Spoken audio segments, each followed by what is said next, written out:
Hello, everybody. Getting Uncharted 4 set up and joining Kevin's stream. Hey, Kevin. Kev? Can you hear me?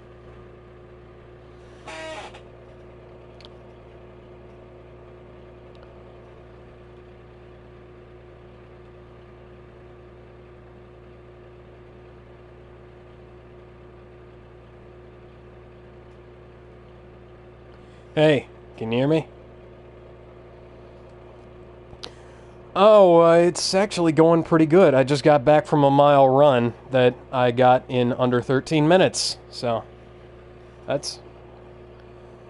Yeah, it probably would have been, like...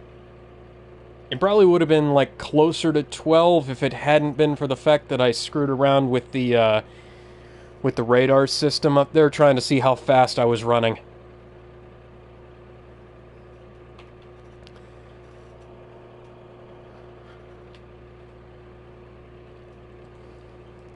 Oh.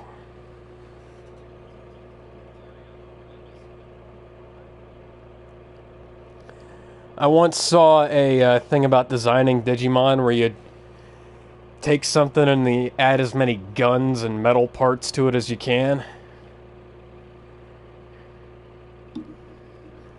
Isn't there one that's actually just a pistol with a head? Or a pistol for a head? Yeah. Oh, hey, the boob missiles.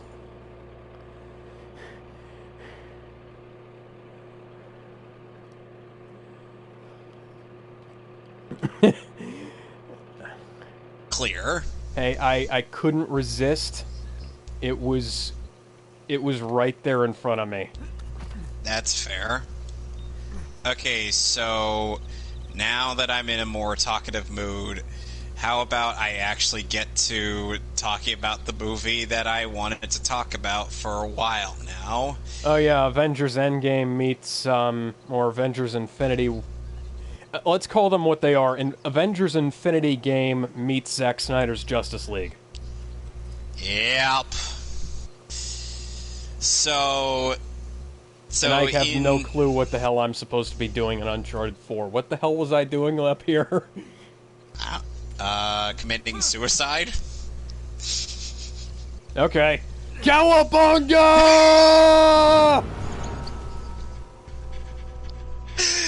Oh, come on, man. You just got on here.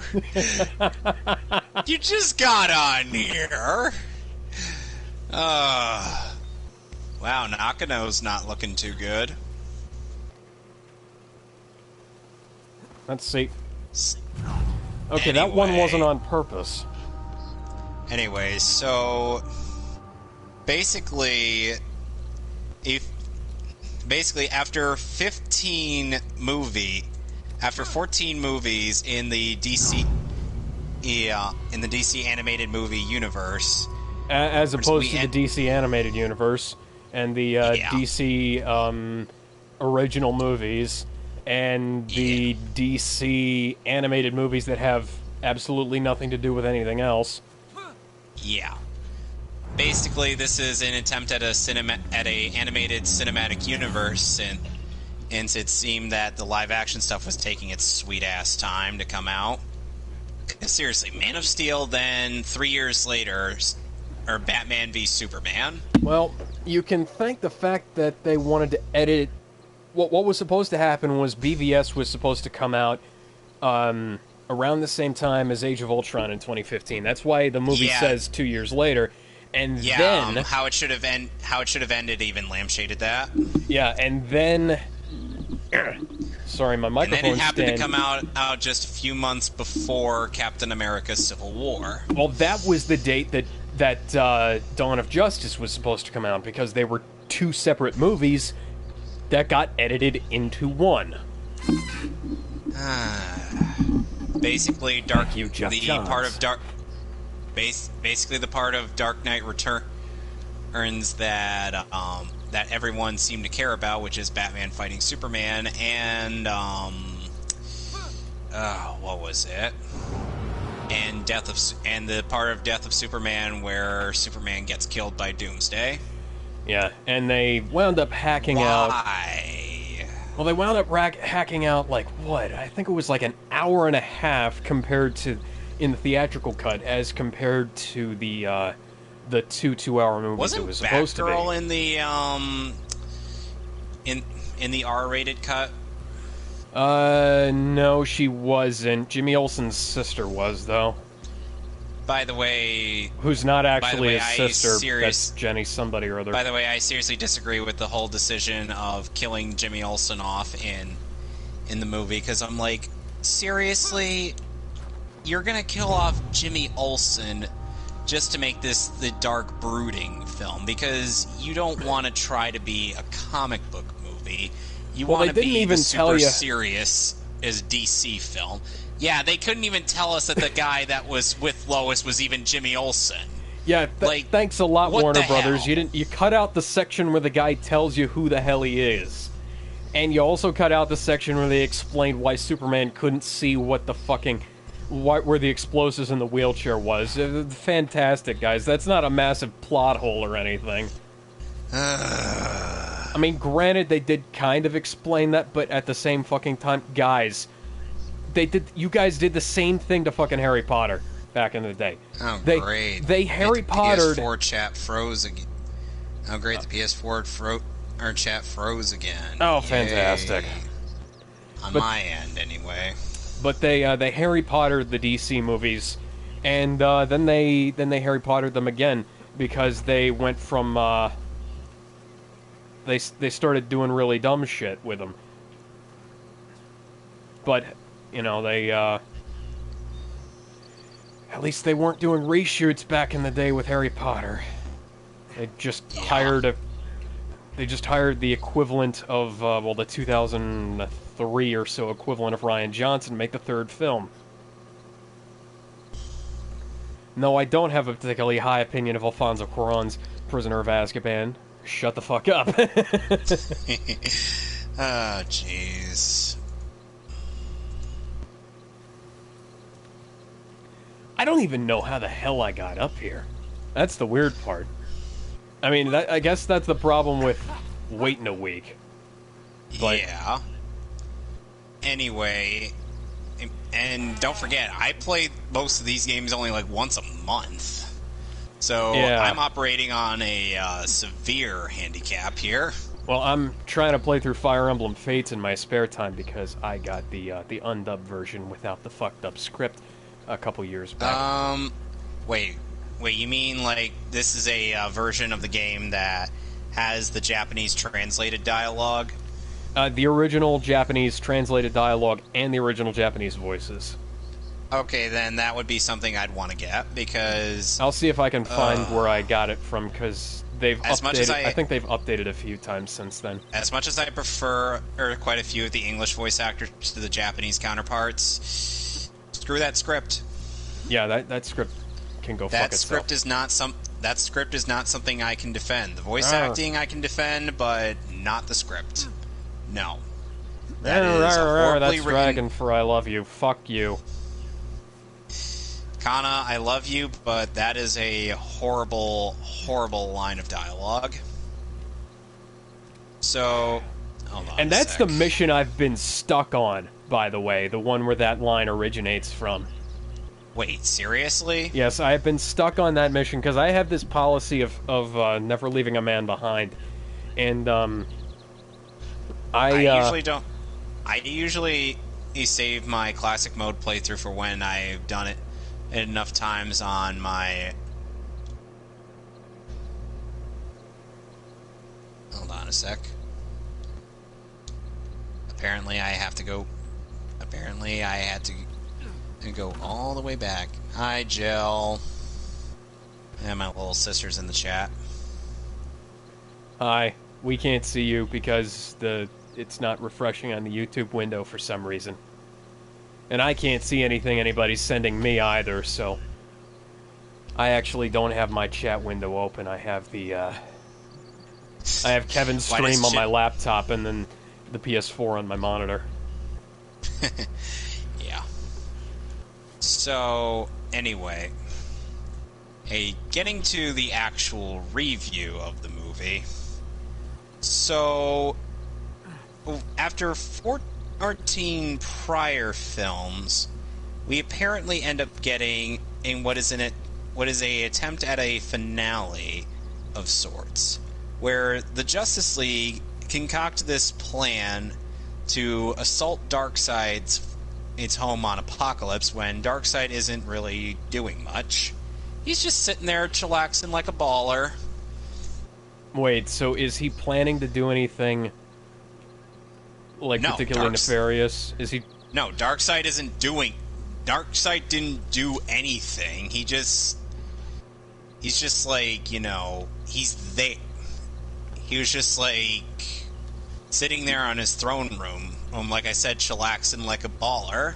Do they at least have the excuse of Infinity War and Endgame where the guy actually did something previous that needs to be addressed?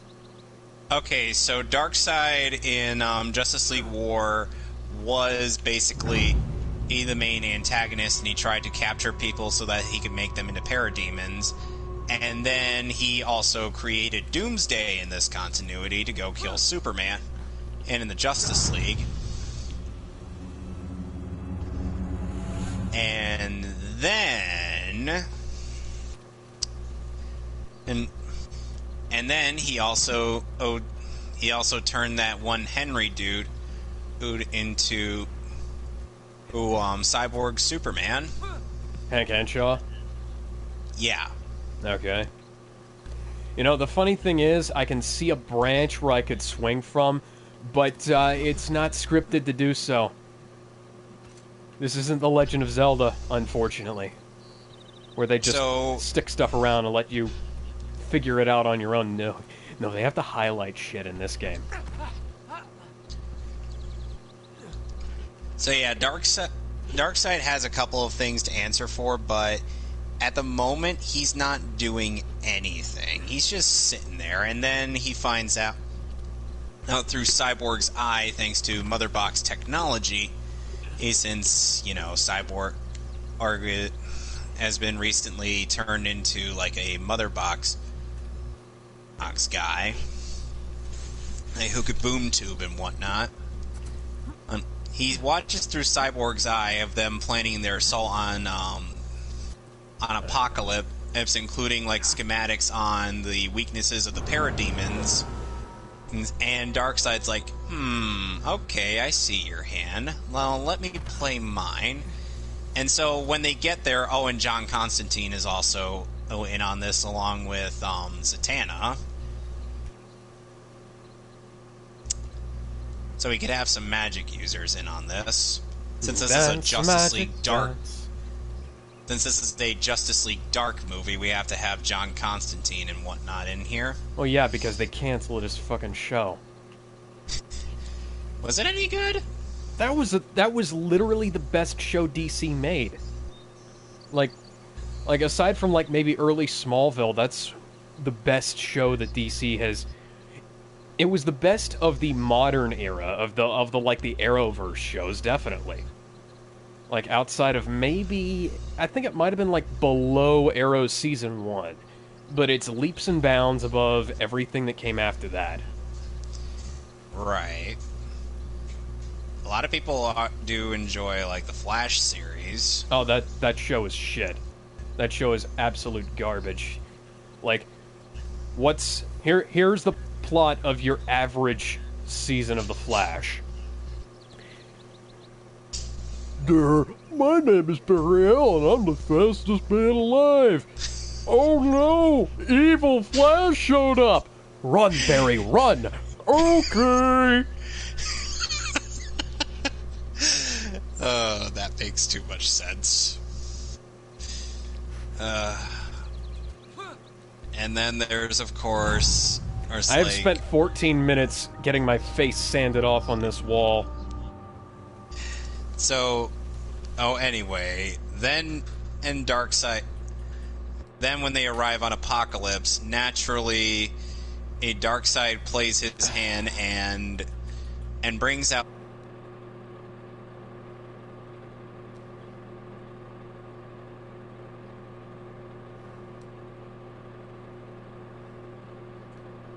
or not, but apparently Doomsday is primitive Kryptonian. I'd have to look that up. I can't remember which version of that's from. Could have sworn it was something. Could have sworn it was like the original version, but well, hey, what do I know? The problem is that I just don't remember. Okay, yeah, it is he is like prehistoric Kryptonian according to Google, but that doesn't help me much. Right. So Wikipedia. Let's see. So Doomsday, the ultimate after... killing machine. Yeah, prehistoric Krypton. Yeah, that's the original. I just had to make sure because there have been a few variations of the character throughout the years. Yeah, considering how many rewrites a lot of characters go through, that makes sense. Yeah. And then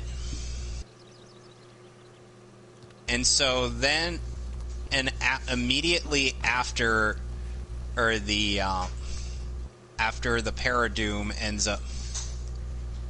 That is a stupid name, by the way. Blame the naming conventions of the DC animated movie universe. Because this is the same universe that decided, let's ship Raven and Damian. And it's the same universe that decided that, what the hell was the Hell to Pay storyline about before they shoehorned Suicide Squad in because Harley Quinn is big? I haven't seen that movie. That's the problem. That's the one with the full frontal nudity in it, too. Well, considering it's an R-rated film, that would make sense. Well, Waspmon's out. Hell to Pay was based on... Let's see...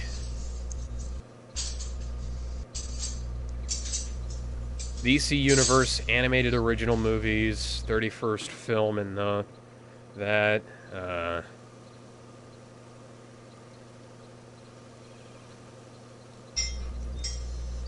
see here. I know it was based on something.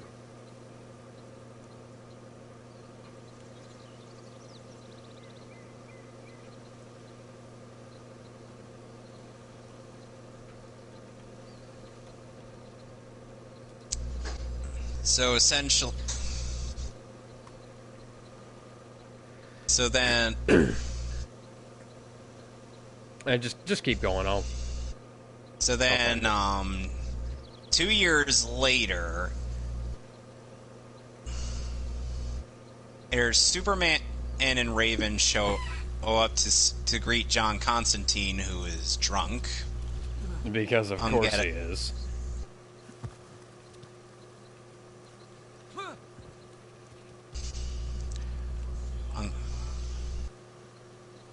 And apparently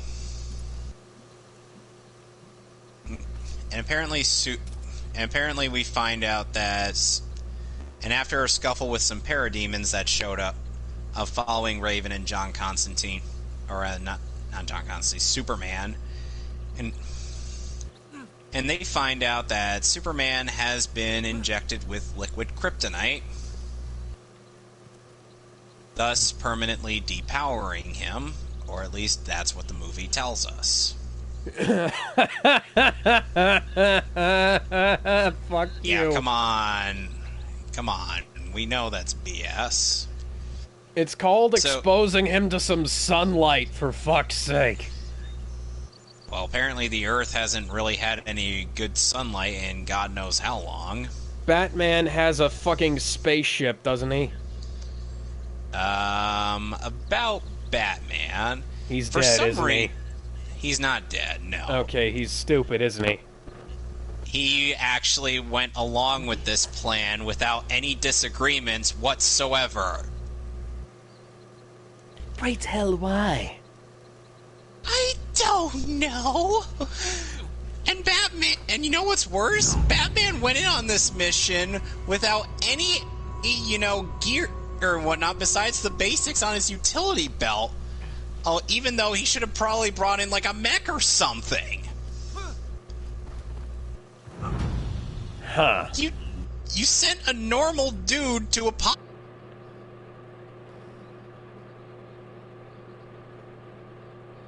do with him is just have him fight a little bit, get subdued by Paradooms, and then get tortured on the Mobius chair until he's Darkseid's most loyal servant. I call bullshit. Yes, they have Metron's Mobius chair in there, and somehow... And they don't even establish where Darkseid even got it from. Yeah, I call bullshit. I call bullshit on that for a number of reasons. First off, Batman failing a fucking will save. Seriously? Yeah, and Batman has been on the Mobius chair before and has dominated it. Yeah, that's from that thing where he's like, where he has the Highlander moment, I see everything, I know everything, and I am God kind of thing, right? Yeah. Okay, yeah, that fuck you. And fuck then... You, And let's not even get into the fact that Batman thought, and again, the fact that the Holy Trinity of DC thought it would be a good idea to bring Mera, Aquaman, and Martian Manhunter to Apokolips, a fire world where they would get utterly wasted. They didn't think to bring Red Tornado or Green Lantern or. They had Hal Jordan on their team. Okay, but there's more than one Green Lantern. You could have gotten John Stewart was apparently on Oa, along with Guy Gardner, and I don't even think Kyle Rayner was in on this either. Oh, fan-fucking-tastic. Just leave the best Green Lantern out of that. Oh, fuck you. I am really fucking glad I didn't watch this movie. Because this is just concentrated stupid. Speaking of concentrated stupid, please, for the love of God, somebody tell me how to get off this fucking ledge. Okay. I can't get out of here. Anyway, to keep going with this, so Aquaman gets taken out by Darkseid, bisecting him with his Omega beams. Mera gets her face clawed in. Martian Manhunter predictably burns.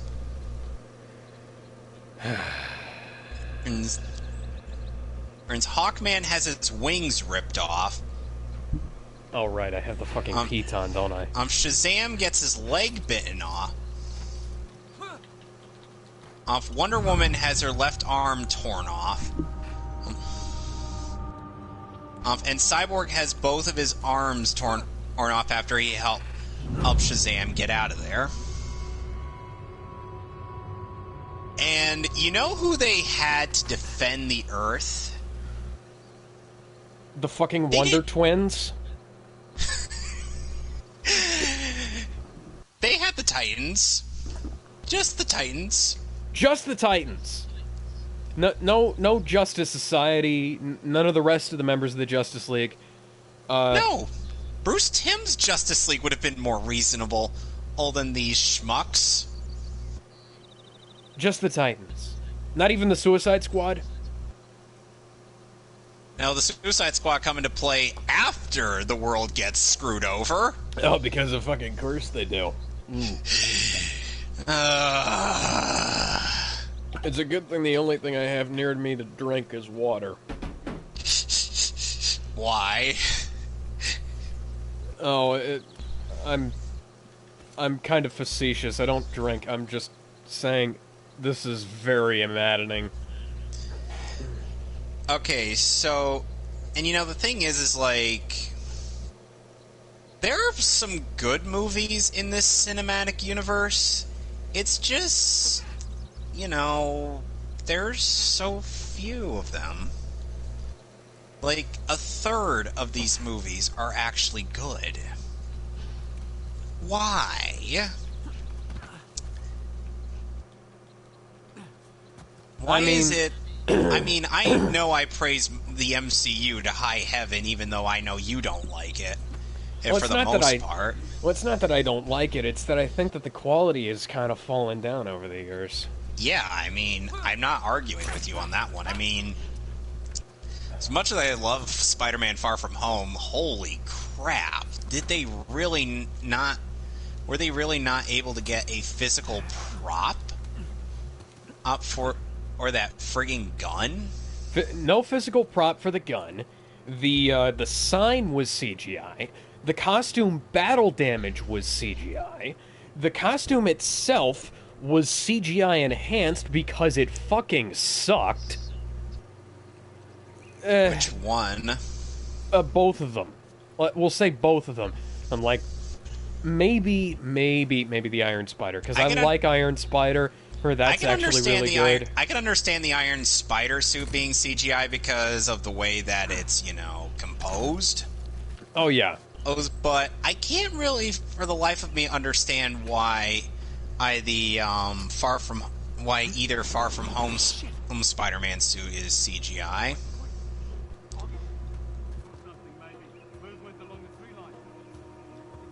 Wait, they didn't make the first suit CGI. Did they? The one where he's basically Night Monkey? I don't think the Night Monkey suit was CGI. I know that Because that looked like actual fabric. Yeah, the Scarlet Spider suit's not CGI, but that I have issues with the Scarlet Spider suit anyways. Regardless of that movie, or just with that specific version of it, not the... I didn't mind that suit. It looked nice. The eyes are too fucking big. Right. Right, good. Right, I keep forgetting that's been kind of a beef regarding,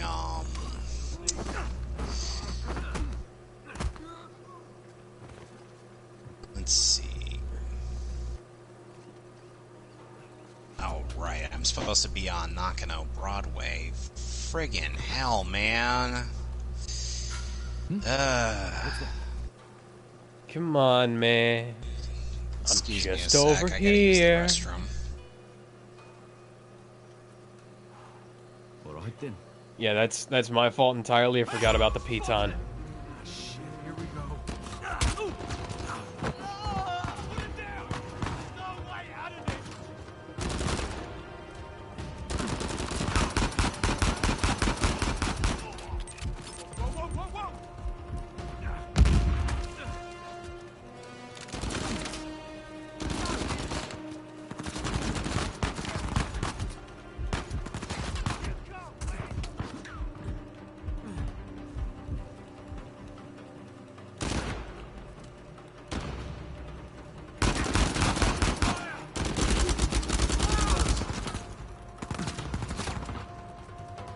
The hell? Oh, there he is.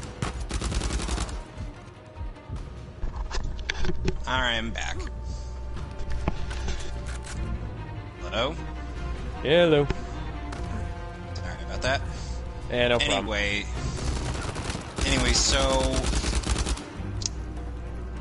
getting back to Justice League Dark Apocalypse War. So, you know what I would think would have made sense? What? Have the guys that are weak to fire stay on Earth. Oh boy, that'd make too much sense, wouldn't it? Yeah, because at least you would have the entirety of Atlantis to defend, and Earth as well as the Titans and whatever other thing you would have wanted to establish as defending Earth. But no, just leave it up to the Titans, which only have a few members that could actually do something. No offense to you, Beast Boy, but you did not stand a chance. And a lot of Titans, like their comic book counterparts, bit the dust. Ugh.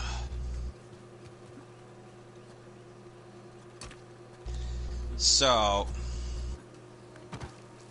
yeah, but you want to know who is the only solitary single person who objected to this whole plan? Who? Damien. Is that because they were trying to make him look bad, or is that because they were trying to make him look good?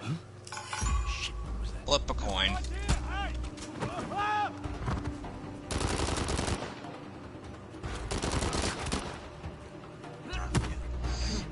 Yeah. Oh, and Dick Grayson got killed. Oh, fantastic. That's just great. Kill off Nightwing, one of the most beloved characters in all of comics. Oh, and it gets worse for him. So they end up... Did he get cucked? No. Because Okay. Starfire got bisected it as well, and her organs were, like, Oh, crap! just lying on the ground. In the movie. Yeah. It's an R-rated movie. Huh. Anyway, so Raven and Superman went to John Constantine to get a locator spell, and also Etrigan, like I said, Etrigan is also there. So he gets involved. So they find Damian in India, who's taken over the League of Assassins. And it's because the Titans are pretty much dead, and, well, you know how it is. Oh, and Raish has also been long dead. So they kind of pulled what Hawkeye did in Endgame, then. Kinda, sorta. Kind of, sort of wish they'd done it better. Yeah. Considering Damian has actually got a sizable body count.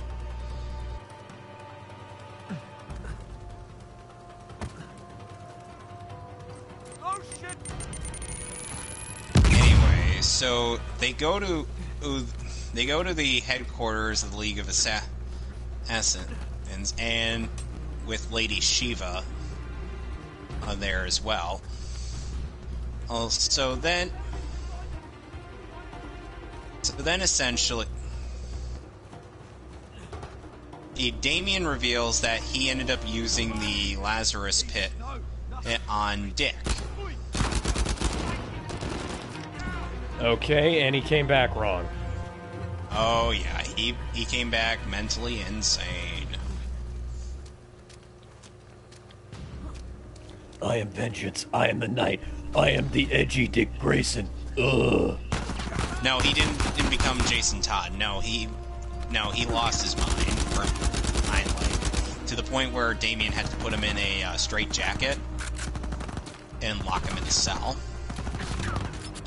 So, like, post-Lazarus Sarah, then. Yeah.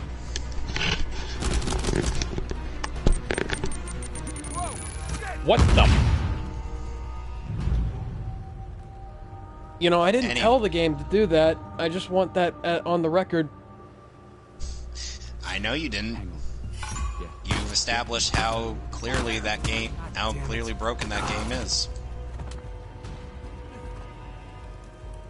So... I was trying to get back up on the goddamn ledge.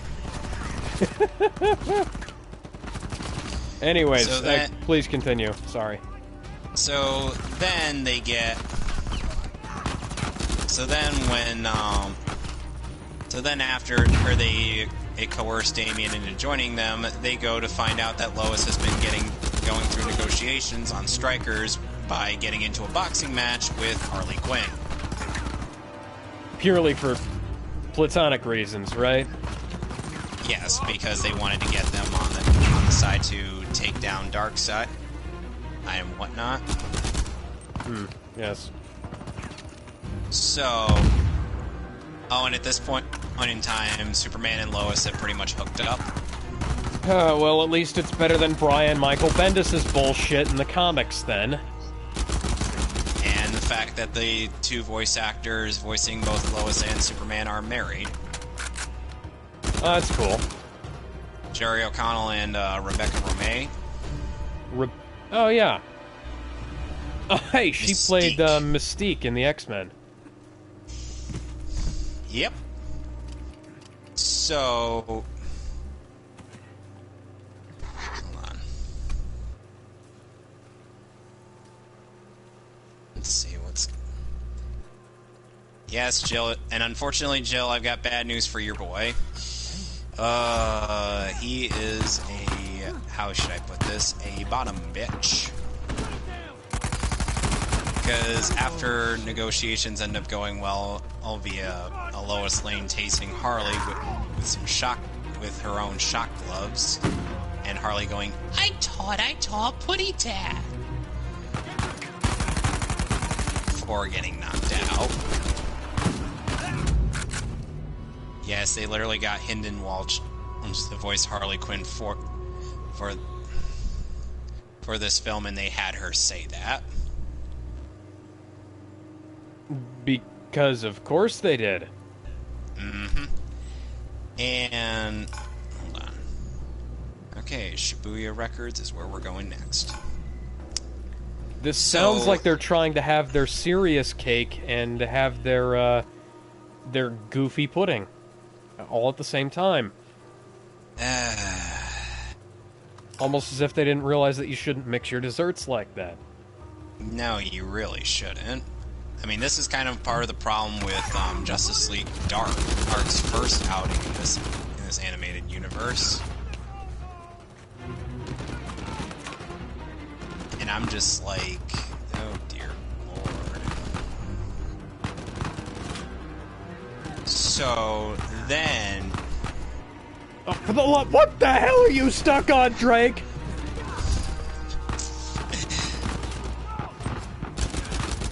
he is stuck on the meaning of life.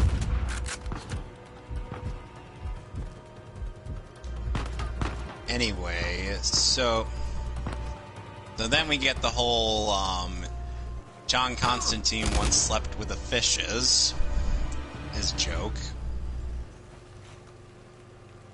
He's not dead, he's just, you know... He just fucked Killer Croc at one point. No, not Killer Croc, King Shark. King Shark, yeah. Sorry, the one that was voiced by David Hayter. When did David Hayter voice King Shark? 90s Flash show and the Flash TV show recently. Wow. You know, lately King Shark has been getting quite a bit of recognition, though, thanks to the Harley Quinn show and what they did with him. I don't know. What did they do with him in that show? They make him kind of silly. I'm almost afraid to ask. He's still a people eater, Shark. No way I imagined that. Come on. I'm gonna find you. Anyway, so then they go into LexCorp, or where a bunch of troops are stationed there.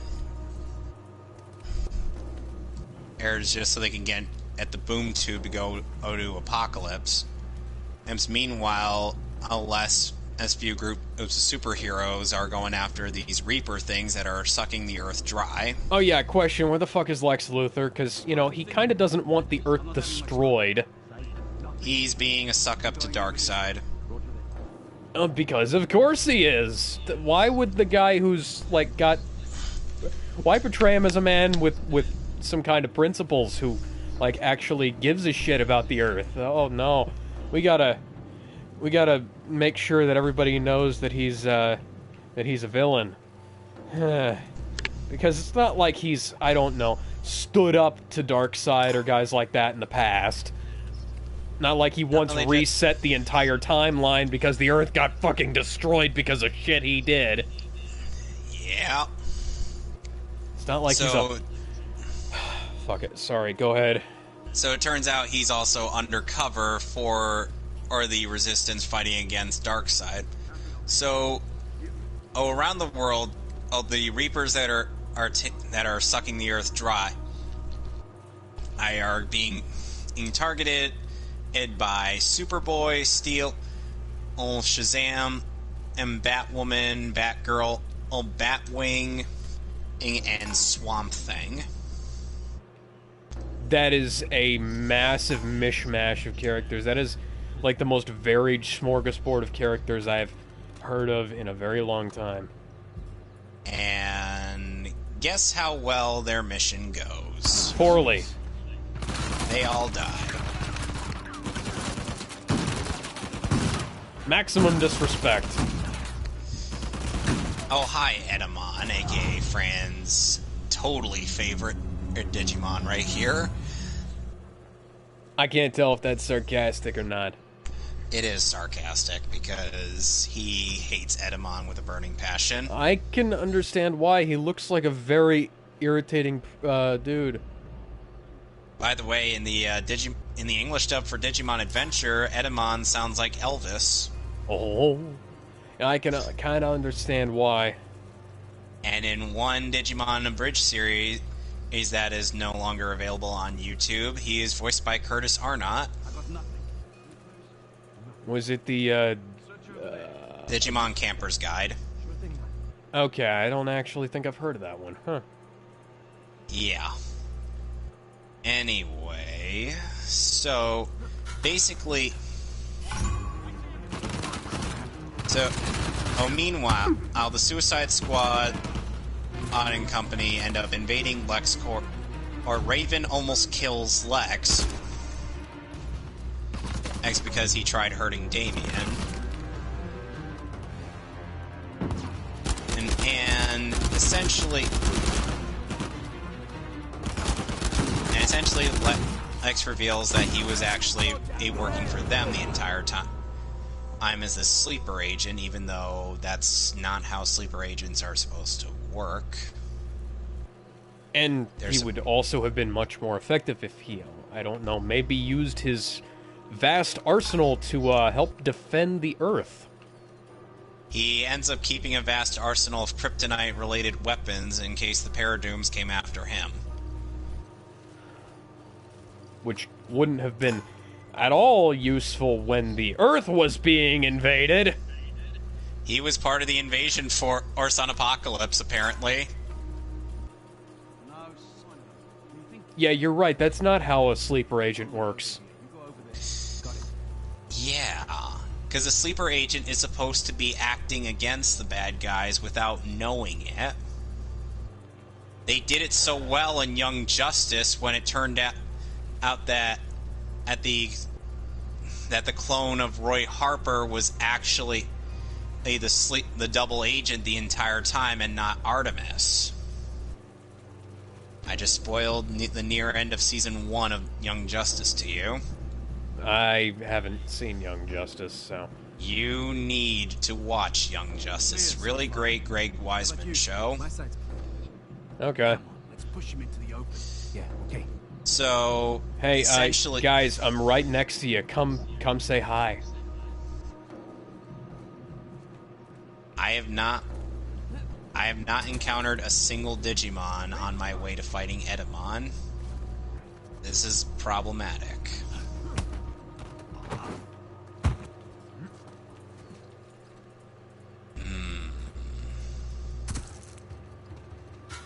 Hang on. So, now we're supposed to try to sneak up behind him. Yeah. Because my Digimon can't help me corner him. No, that would make sense. Yes, because it's not like you have 1, 2, 3 gigantic Digimon. Plus, one of them is an ultimate... level. I love how these guys will just walk past the corpse of one of their buddies and not even sound the alarm. This isn't even like Metal Gear Solid where they would do that. Yeah. Anyway, so then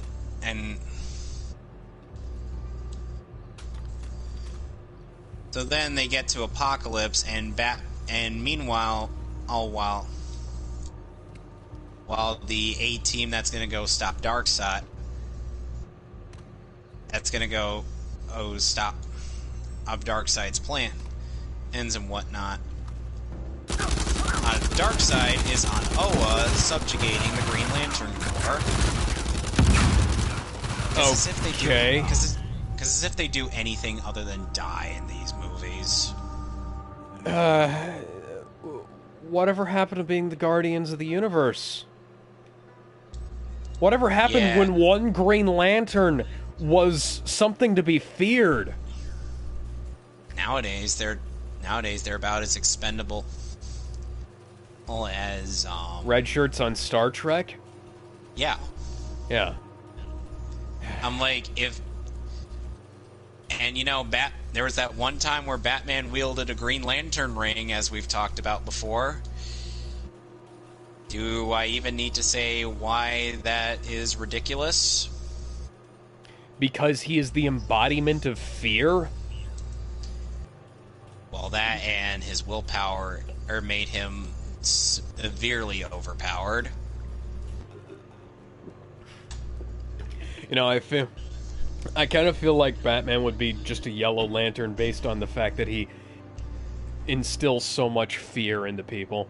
I feel like Isn't there an outfit? Wasn't there one time when Batman was a part of the Sinestro Corps? I can't remember. Probably. I mean, there's an outfit for him in the Batman Arkham games. Yeah, probably.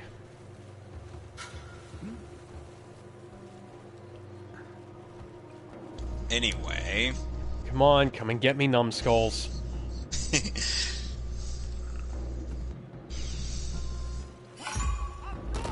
How did you see me? Anyway, so then... And Superman tells Darkseid, who is almost done with taking out... With subjugating Oa, being like, hey, Darkseid, we've got a problem here. And then Darkseid's informed of the unauthorized use of the boom tube.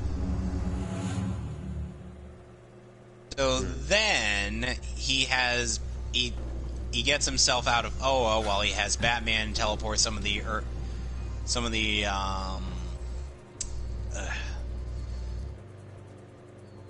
Earth's magma they acquired to Oa so that he could basically, you know, kill some peeps, including Jon Stewart.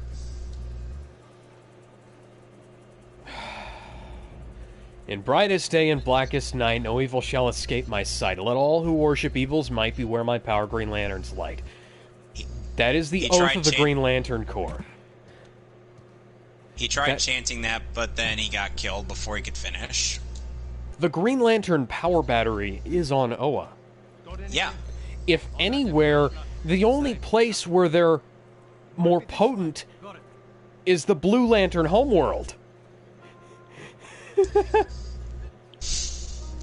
These guys, once upon a time, the Green Lantern Corps was a force to be reckoned with. One Green Lantern would shine a beacon of light into the darkest depths of the galaxy, of the sector that they were in command of, that they were protecting.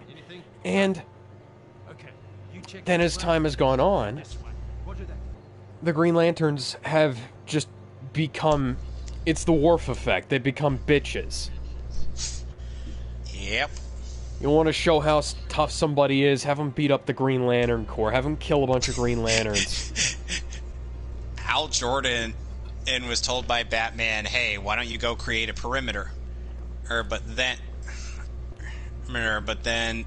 And Hal's like, nah, fam, I'm gonna go to try to fight Doomsday. Because it's not like Doomsday killed off one of the Guardians of Oa during his travels to Earth, right? It's not like Doomsday killed the actual Man of Steel.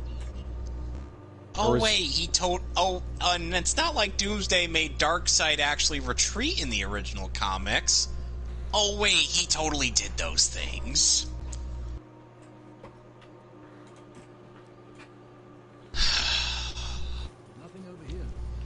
Anyway, so to delay their progress towards the reactor core or of Apocalypse, we have the Furies, whom this time are metallized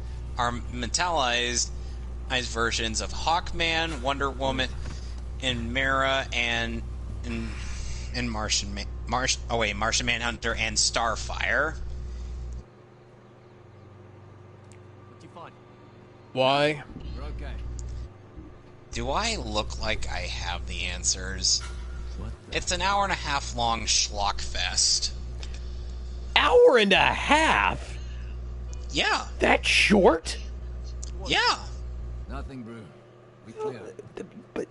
That sounds like it should be at least 2.5 hours, 3, maybe. Like Infinity War and Endgame. And, yeah, Batman v Superman and Justice League and... What is it with Warner Brothers' fetish for making really short movies out of really fucking long stories? Because they did that to the Harry Potter movies, too. And yet those movies I've mentioned that I did enjoy were actually somewhat short. Or in terms of the actual storylines they were based off of. Like, for real, if you boil it down, on a lot of Death of Superman, and could really just be paraphrased. You know what I mean? Yeah, I understand what you're saying. But something like this? No. Actually, make the film longer, guys. Just because you don't want to be Marvel doesn't mean you shouldn't take notes from your competition. Well, they should be taking notes from themselves because... It's called learning from your competition and improving upon the mistakes they've made. Well, they should also be learning from themselves in this case because they should. They have... Let's be real here. The Harry Potter movies were decent when they were around like 3 hours long, and they only got to be like anything remotely resembling good around the time that they were adapting. Like the last one, which was like Deathly 4 or Hallows. 5 hours. Because that was the closest they got to... That was the closest they got to actually being anything remotely accurate. And it was also the closest thing they got to being good, and they still cut a bunch of shit out of it. But they can't... They seem to be incapable of learning from their own mistakes. Because some of the worst movies they've made are really fucking short. Like, they cut... The biggest problems with Batman v Superman were caused by the fact that they cut a bunch of shit out. The biggest problems with the Harry Potter movies was caused because they cut a bunch of shit out. The biggest problems with the Lord of the Rings movies and the Hobbit movies was because they cut a bunch of shit out. Except the Lord of the Rings and the Hobbit movies were, good. Despite that. Well, it's sort of. Like, the Lord of the Rings movies kind of have a couple of massive plot holes. Even with all these actual explanations and justifications and whatnot for Batman v Superman, does that really excuse the fact that it was just a half-assed attempt at recreating The Dark Knight Returns and Death of Superman all in one? Oh, absolutely, because the thing is, it's a 4+ hour movie that has been cut down to 2.5 hours. But you know what would have probably made it a little better? What? Maybe actually establishing that this is maybe either using Nolan-verse Batman or actually establishing this universe's Batman before throwing him in the fight against Superman. Well, you can blame that on Warner Brothers, honestly, because they were the ones who made the decision to not bring over, They were the ones who didn't want to continue on from the Nolan-verse, although they totally did. It's still totally written like it's a continuation of the Nolan-verse. And, Christian Bale didn't want to be involved with anything after Dark Knight Rises because he thought that the story was over, because he wouldn't come back unless Nolan came back, because he wouldn't come back without Nolan because Nolan was the one who really pushed that. So he was already out from that time. He was already out because he didn't want to be involved with non-Nolan stuff. That makes sense. And the thing is like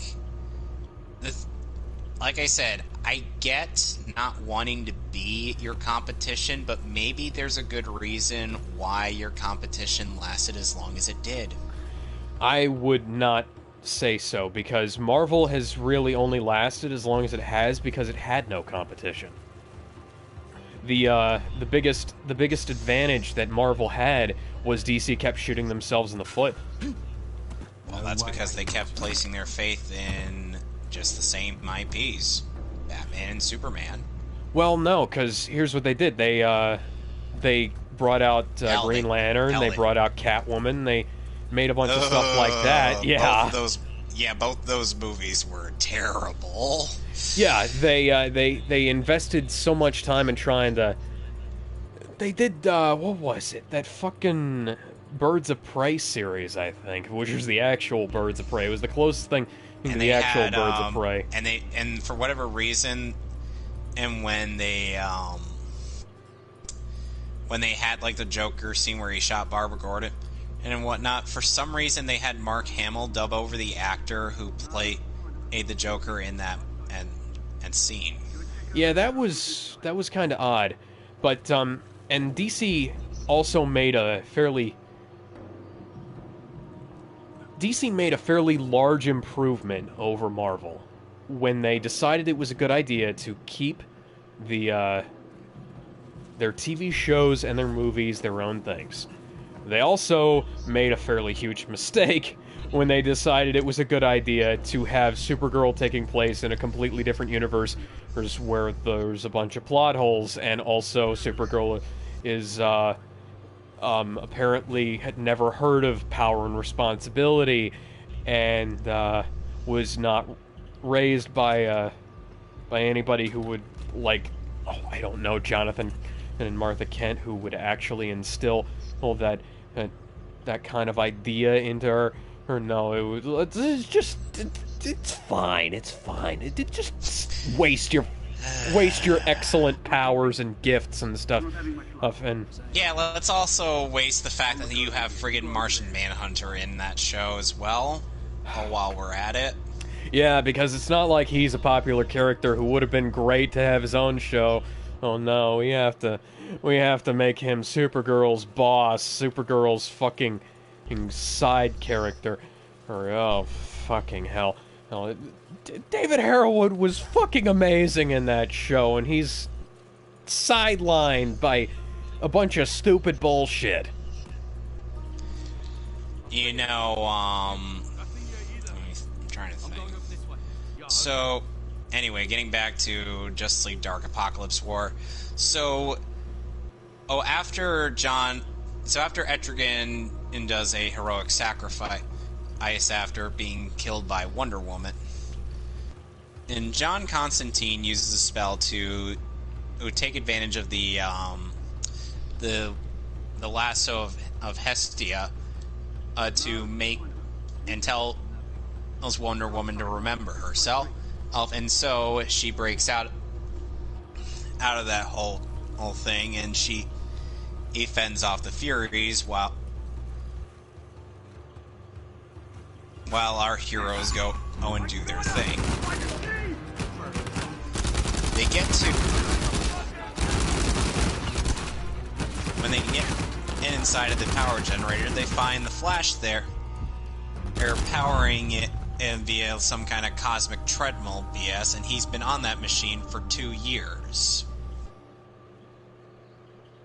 So the thing from The Dark Knight Strikes Again. Yeah.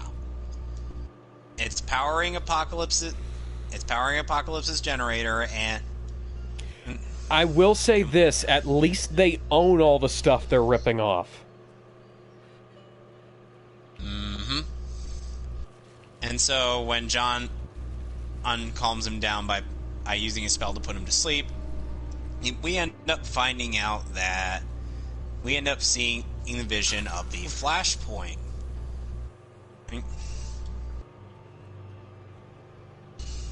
I mean, that was caused in, the Justice League Flashpoint paradox thing. What did you find? So, John ends... So then... Wait. So then they end up getting there. So then they end up finding Cyborg, who has been stripped down to his basic mother box components, and essentially... The hell is up with that the smoke, these effects are just fucking weird, man. It's like when I throw a grenade, it explodes and it causes this halo effect, and I can't see shit. Anyway, and Cyborg has been fully integrated into Apocalypse's systems, so there's no recovery for him, so he's already dead on arrival. And to think I hesitated. We have such sights to show you. I'm just getting a Hellbound Heart vibe out of that. What? Out of what I just said? Yeah, where he's like fully merged with the shit. And John had to use some like techno magic and whatever, to bring Cyborg senses back to normal. Oh, that's just a shotgun. That's worthless. Let's be real here. John Constantine has somehow managed to basically become the most reliable person in all of existence just because of his OP magic. You know, he's supposed to be the guy you can't trust, too. But the way they wrote him was not so much.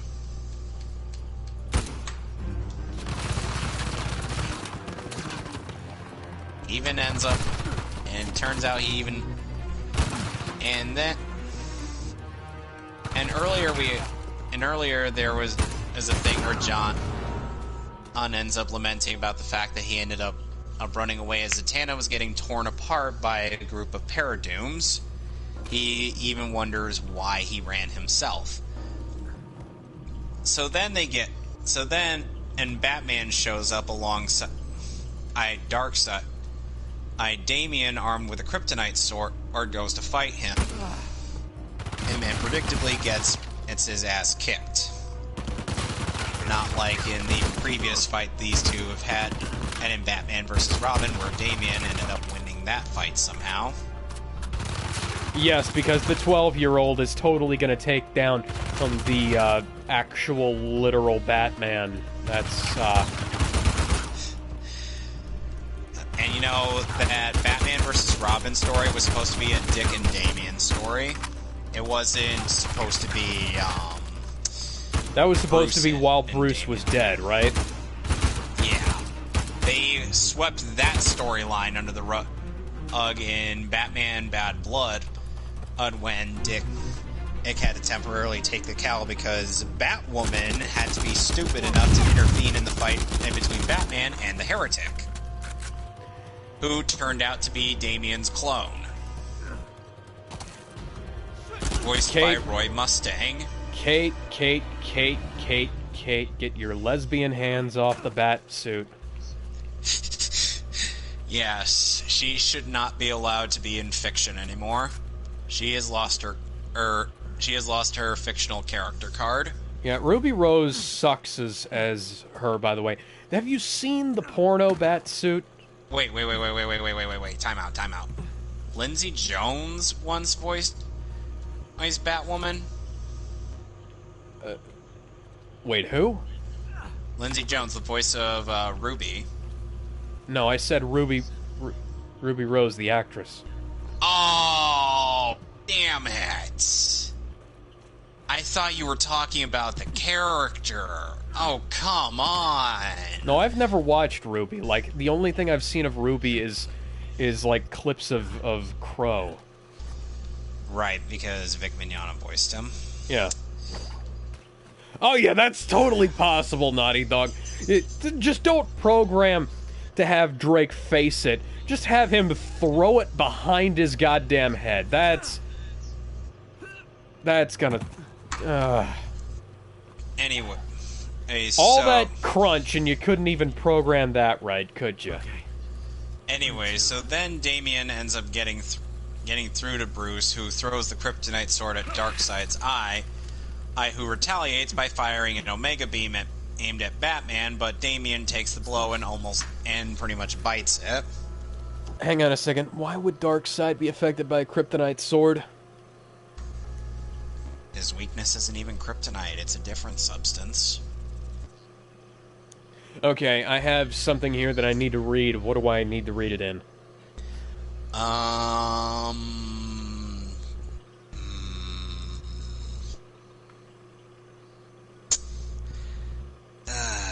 me think.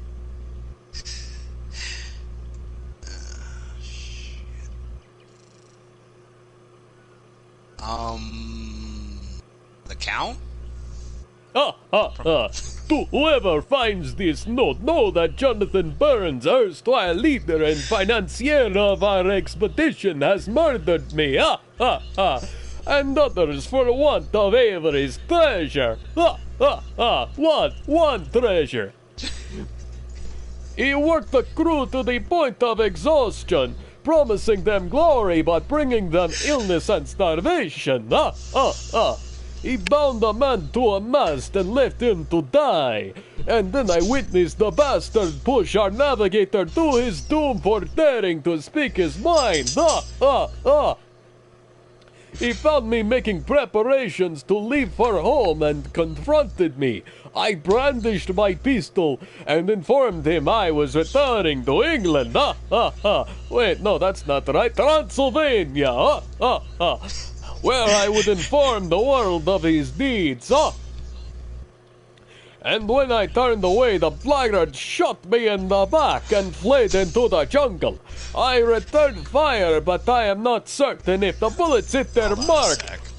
One bullet, two bullets, three bullets, No. You may ask yourself, did he fire 5 times or 6? Well, truth be told, I've kind of lost track myself. So what you gotta ask yourself, kid, is do you feel lucky? Well, do you, punk? My time grows short and my hand weak. In the absence of earthbound justice, I beseech you, pray to God above that Burns pays for his treachery. Signed, Count von Count, first mate of Sesame Street 123, March 23rd, 1808. And now we have the Count's. Now we have the Count's origin story. He was bitten by a vampire after being shot by this guy. Okay, I'm about what the heck did I just walk into? A dramatic reading. Yeah, it was a dramatic reading of a note that Drake found in the jungle. In the Count's voice. Like Burns' crew. Wait, which Count? As luck as me. Count the Sesame Von Street Count. one. The pimp. So anyway, I was also doing like a review of Justice League Dark Apocalypse War, and now we've gotten to like the part where Justice League Infinity game. Yeah. So then and Raven gets super pissed and ends up releasing Trigon because that's been affecting her throughout this whole movie.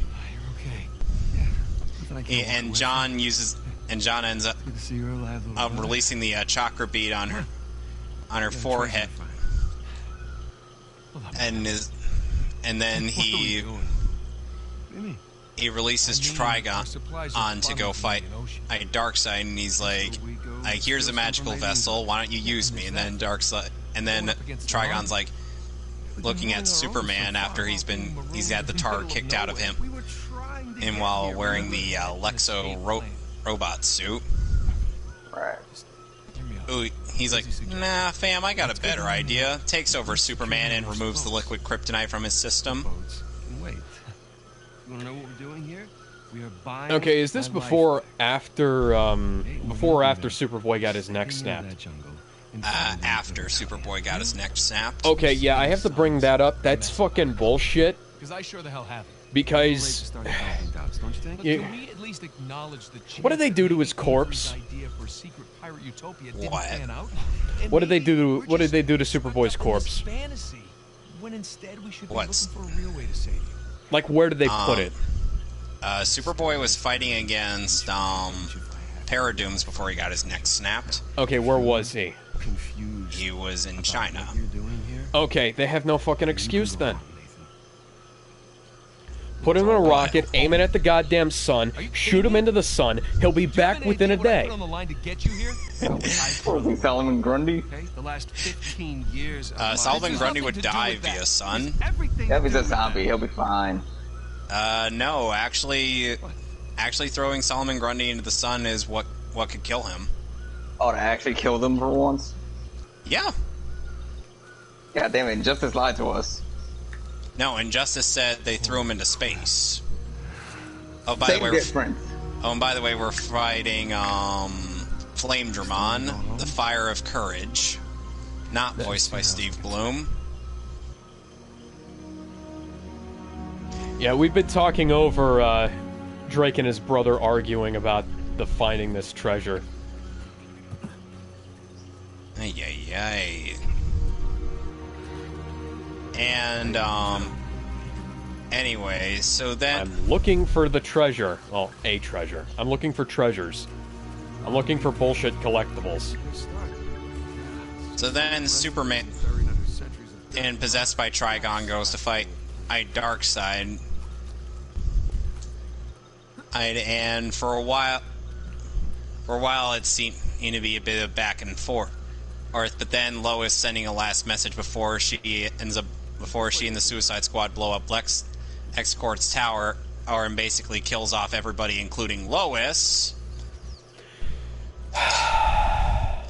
And Supes ends up regaining control, and he goes to town on Darkseid.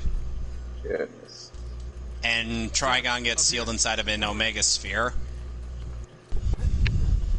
Oh, and John Constantine ends up coming back to life after he had his neck snapped by Trigon-possessed Superman.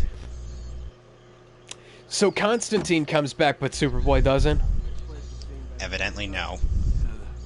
Hold on a sec, I gotta let my dogs in. What the fuck?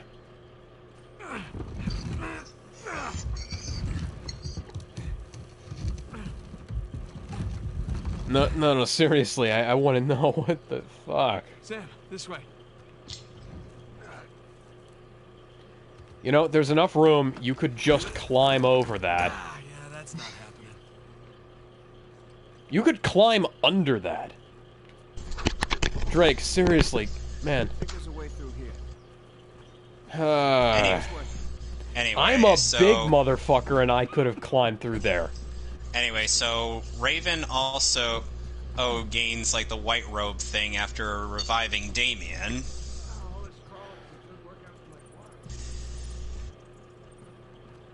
Don't ask. Yep. Just- honest to God masonry in here. Just So a don't bunch of ask. humans come back, but Kryptonians who have like an actual built-in part of their anatomy that keeps them from decaying and shit, they just get to go fuck themselves, huh? Evidently. And so We have. Shut your mouth. Yeah. And so Raven and John Constantine get the super bright idea to release Trigon from that sphere prison so he could go toe-to-toe with Darkseid. And they would have Cyborg basically boom tube Apocalypse to basically somewhere that would basically destroy the whole play. Ace and all of the Paradooms and whatnot. And so they escape, and of all people to perform a heroic sacrifice, as we have Trigon on sacrificing himself so that the others can escape without Darkseid. Way out. It's too high, even for a boost. What part of that sentence sounds wrong? All of it. Trigon. The fact that this movie exists is kind of baffling. You would think that this kind of movie would only exist in fairy tales. Like, legit, I'm not even kidding. Some of the weird fanfics that I've told you about that I wrote sound more coherent than this. Here we go. Fanfics I've written sound way more coherent than this. All right, we're in business. And anyway, so You're gonna want to see this. and also the quote-unquote Furies ended up breaking out of their little mind control thing after they freed Cyborg. So It's a ruined So town. We've seen these about a dozen times, Drake. so then they ended up Houses. they ended up going to the ruins of Titan's Tower. Yes. And everybody's pretty much mopey because they all screwed up. You say it, don't you? Really? Up and pretty much everybody is dead. Let me tell you. So Constantine tells Flash, "Hey, remember that thing you did a while back? You know, that thing that basically caused caused this whole parallel universe thing to start? Why don't you do that again?" 10 million parallel universes later. Because it's not like that turned out horrible the first time, no. So Flash does this to go and prevent Superman from doing that stupid plan of his in the first place, thus retconning pretty much everything and possibly creating the DC Rebirth universe, and thus concludes the New 52 DC animated movie universe. Thank fucking God. Now, I am going to head to the restroom real quick, and then I'm going to complain about Brian Michael Bendis for a bit when I get back. Yeah, dude. Oh God. So we have that to look forward to.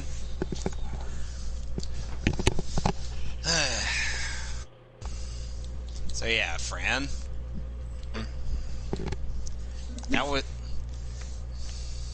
I was lit. Oh my God! It's Bush Stash and the bedsheet ghost.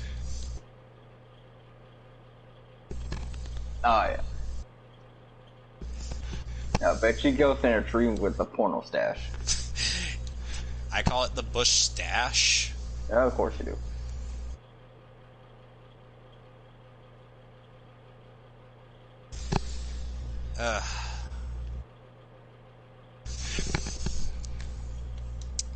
And you know, I find it dumb that there are a lot of people that end up liking this stupid movie.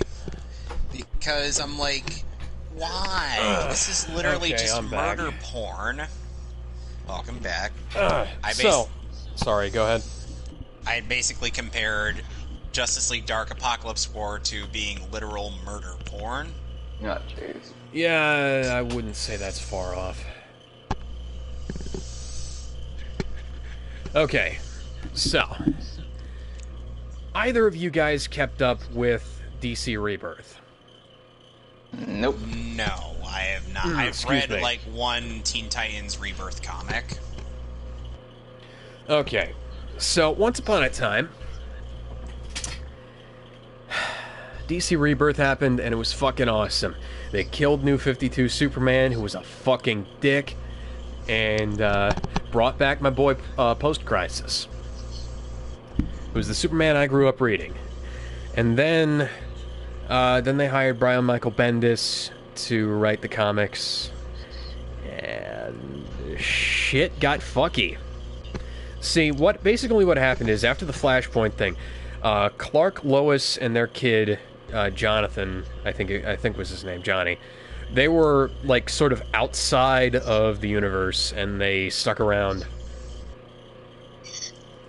They stuck around in there. Hold on a second, Amanda. I'm not trying to ignore the chat. I am still enthralled in a bit of conversation. It's just the chat had also froze on me again because Yeah, my chat's frozen too. Evidently, PS4 chat doesn't work. No, for some reason. Anyways, so Post-Crisis has his wife and kid, you know, and he gets along with Batman. Batman's got his son and his girlfriend, and then along comes Tom King. Tom King fucks that up. Oh God! Oh God! God! Get him off TV! Get him off! And Then after that, Brian Michael Bendis took over Superman, and they had this whole thing. Bendis is coming. Like, great. Brian Michael Bendis hasn't been good in like 20 years. Great. And so he takes Superman's like preteen son, sticks him in a hell dimension for 7 years and a day, and then drops him back off as an adult on the day he left. Superman and Lois break up, and yeah, it just gets worse. Imagine that. I mean, they were like the last remaining couple in comic book history that hadn't been fucked up by a retcon. Poor Beast Boy and Raven will never get together again. The timeline itself had warped around them, like post-Crisis stuck around. But then they did this really stupid thing where they merged post-Crisis and New 52. And that was a bad idea because they brought back Silver Age Superman, and Silver Age Superman is a fucking dick. That's where the phrase super dickery comes from. Is that the one where like every Superman comic book he suddenly has a new power? Get some cutlasses here. Yeah, basically. Nah. Great. It's the one where they couldn't really decide what Superman's powers needed to be. His superpowers are whatever you feel like writing. He could sneeze and suddenly a whole solar system goes bye-bye. Yeah. Oh god.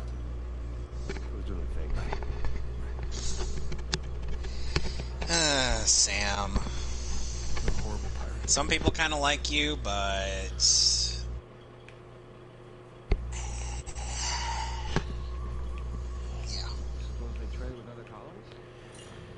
Yeah, shit. Oh my fucking god!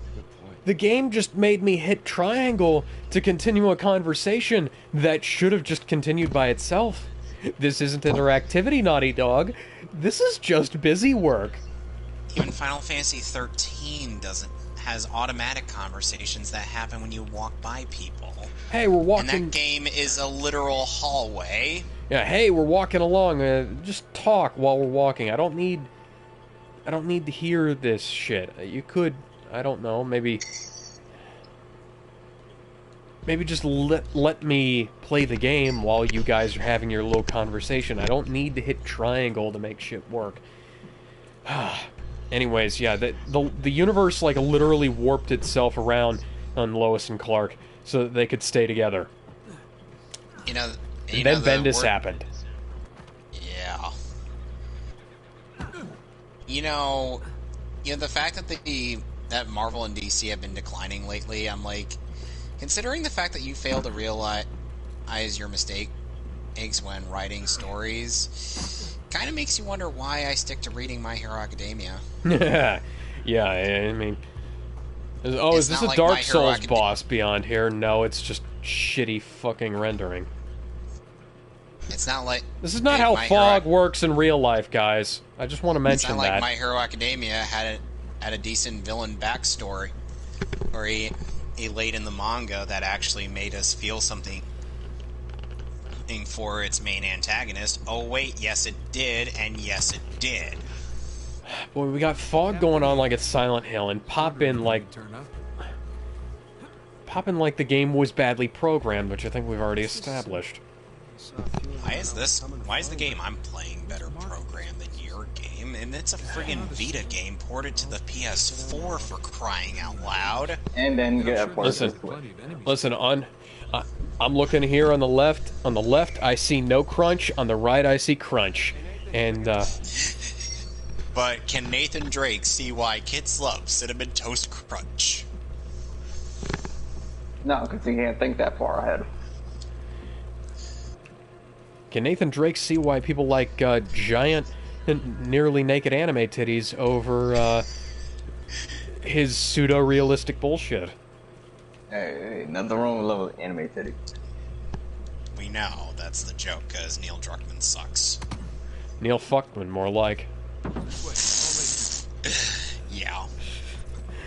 He acts like like he acts like he's fully committed to this thing he has going on regarding how female characters are to be designed, but I'm like, let's be real here. He fabs to them just as much as many people do. Let's be honest. I was like, be one of those idiots pissed at the way the female characters look in Mortal Kombat 11. Oh, it's Phone John. Okay, come on, Sam. Can we come over here and maybe, I don't know, give me a goddamn boost so I can get up this fucking window. Sam, stop kicking. Come on, Sam. Stop kicking the roof, Sam. Come on, Sam. You're supposed to be better received than friggin' Sheva Olivar are in Resident Evil 5. Sam, come here. This looks promising. Yeah, the effort shows. Sheva would kick him in the dick. He keeps kicking me in the dick. Why? Why does he keep kicking me in the dick? Wait, I think I know a way we could beat him. If you say hit him hard, really, if you hit him really hard, If you say hit them really hard, I swear to God. you in the dick. Yeah.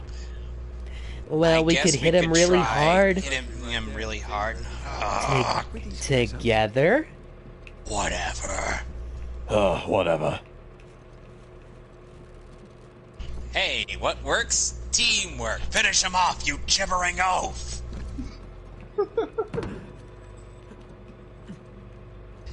See, we can do anything if we work together. Just shut the fuck up, Kakarot. Shut the fuck up, Kakarot. Hey, we beat him, right? Yeah, he turned to smoke. Then who's that? Hello there, buddy. Oh, right. The Serengeti Star?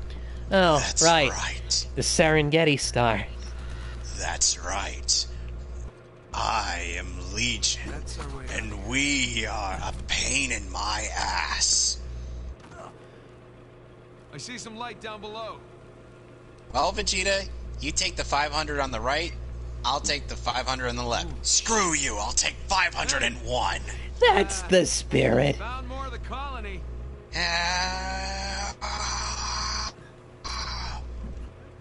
Wow. I can't believe every single one of them kicked you in the dick.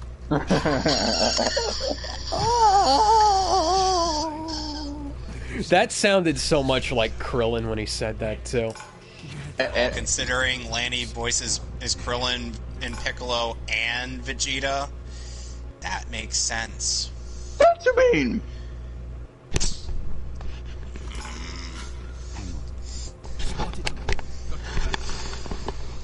And you know, I feel like I just feel a lot.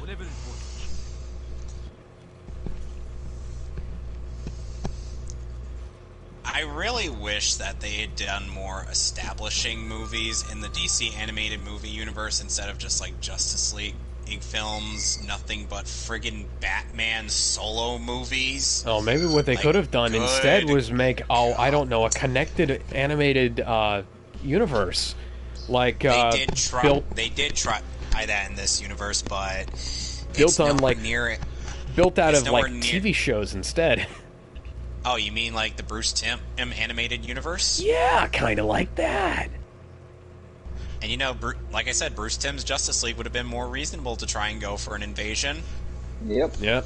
Because, you know, you have a whole watchtower full of Leaguers that, even though there are some that are obscure and whatnot, could still put up quite a fight. I mean, you saw...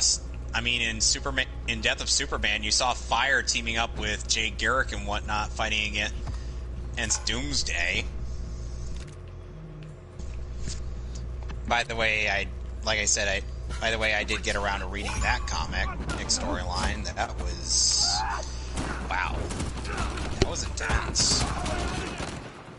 Like, the closest thing to getting to some form of accuracy to the original comic was the DC animated movie universe version. And because, like, you've got the Superman Doomsday movie where there's literally where it looks like it's based off the Bruce Timm universe, or with the physiques and whatnot, but none of the voice actors from that universe come in. Yeah, that was stupid. And of course, they had to splice both of Death of Superman and Reign of the Superman in one story, but not do it well at all. What was that? No Cyborg Superman, no Superboy, no Steel. Anything interesting? Nothing. Yeah, don't have any of the key players in that comic storyline, including the Justice League show up. Just... I don't know. Waste a bunch of goddamn time. Yeah. I'm not really sure. I'm also not sure where... Oh, that's where that was coming from. Okay. So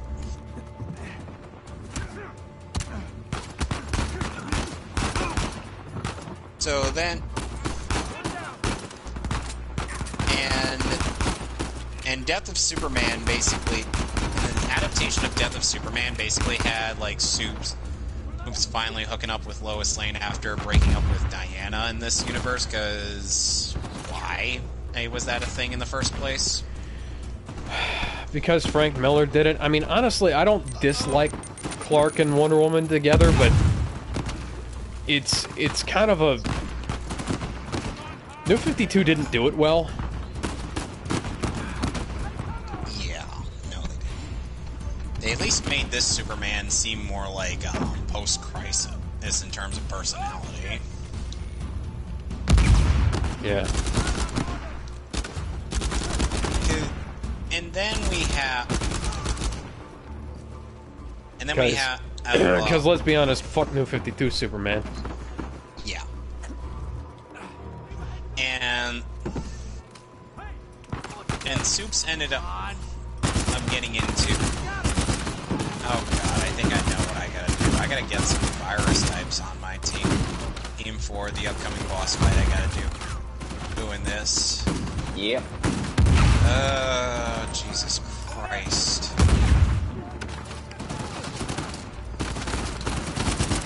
Anyway, so Superman has been trying to do some things with Lois Lane. Then Doomsday shows up and basically he wrecks a lot of Atlanteans, wrecks the satellite that, remind me the name of the guy that turns into Cyborg Superman again? Hank Henshaw. Hank Henshaw. On the satellite. Like...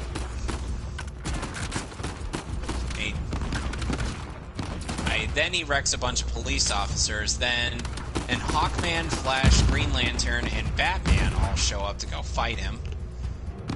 And they get predictably wrecked.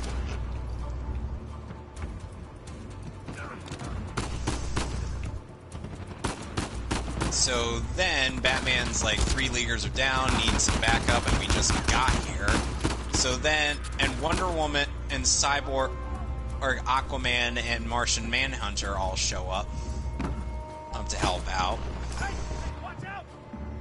Oh, and they all get wrecked. And then Superman shows up to fight Doomsday throughout Metropolis, and holy crap, the battle is almost as intense as the comic.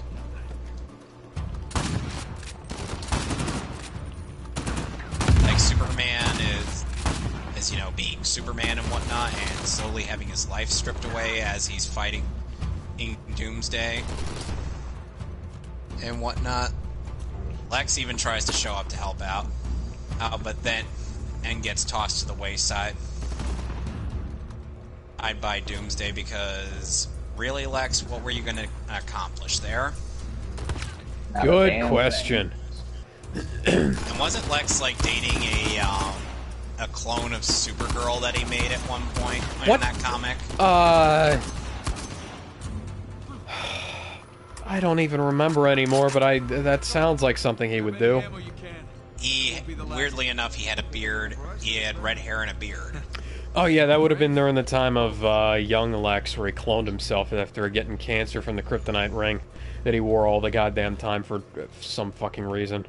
Didn't they also have that storyline in the DC animated universe during when he got cancer from carrying around a bunch of kryptonite with no lead whatsoever? Or keeping it under wraps? I'm not familiar. Sadly. Basically, it was the one where he assembled an Injustice gang to go fight the Justice League. And they had Batman captured, and he gambited them into giving away their location and then... and whatnot. It was the one where he kissed Cheetah.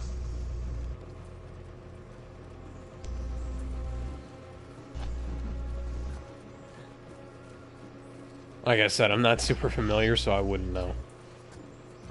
Have you seen Justice League? The cartoon? Yeah. Some of it, not. It's the episode really Injustice for All, and basically, Lex gathers a bunch of people over this Injustice gang, or basically it's him, Ultra Humanite, Star Sapphire, or what's the snake villain's name? I'm trying to remember.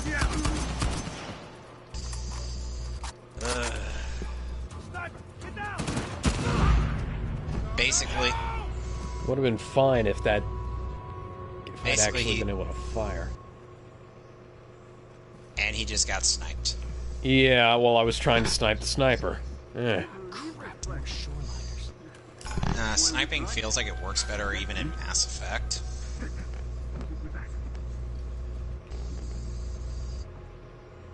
Somehow it works better in that Schlockfest than it does in this Schlockfest. Yeah, by the way, the snake dude, Copperhead. Copperhead, thank you. Like the name of my rifle. Could have thrown that as a guess. Sorry, I forgot, what snake he was based off of. Thank you for reminding me. Yeah, I just looked it up on my phone. Okay, so... them, Solomon Grundy, and, Shade. Oh, Shade. Yeah, the Shade. Did I mention Star Sapphire was in this group? Yes, Yeah. you did. Okay, and like I said, Cheetah is also in there. Then, after a while, Joker shows up after Copperhead gets captured by the Justice League. So, and it turns out Batman had placed a tracking device on Lex. And the Joker shows up and tell him, "Hey, Batman's coming here. Why don't we make a plan so that we Get out of the way, Sam." Okay. They're Anyway, trying to tell Sam to get the hell out the way. Anyway, I've never heard that before. Anyway, so Batman, and after recovering from Copperhead's poison, and decides to go after the Injustice Gang himself, just to kind of prove something, and essentially, he gets himself captured after the Joker knocks him out with a bag full of rocks. See any more? Are we clear? Like, not even making that up. That's literally how the Joker takes him out. One would think the Bat Cowl would be designed to combat something like that. But No, I just haven't him in the right spot to knock him out. yeah. So the Joker took him out in the same way Killer Croc almost did, with a rock.